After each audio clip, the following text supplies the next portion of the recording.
Hi, and welcome to the Insight District. If you enjoy this video, give it a thumbs up and subscribe to my channel for other great videos.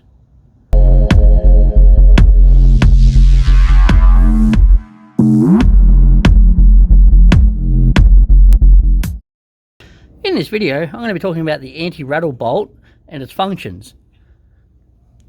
So, with this bolt, what it's there for is when you're not towing, you can experience some rattle. So if you're going over bumps and things and you don't have the bolt loose, if you do have the bolt loose,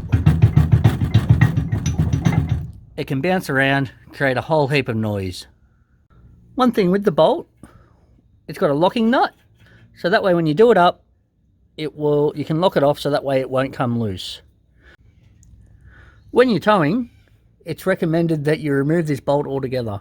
The reason for is if you have downwards force on your tow bar and that's tight, that will damage the bolt and you won't be able to tighten it up again.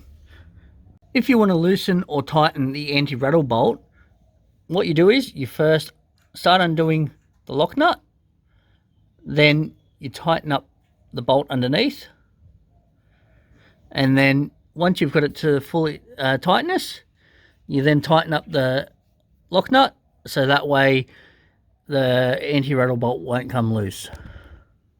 There's a plaque on the factory Ford tow bar that states when towing, anti-rattle bolt must be removed. I personally don't remove it.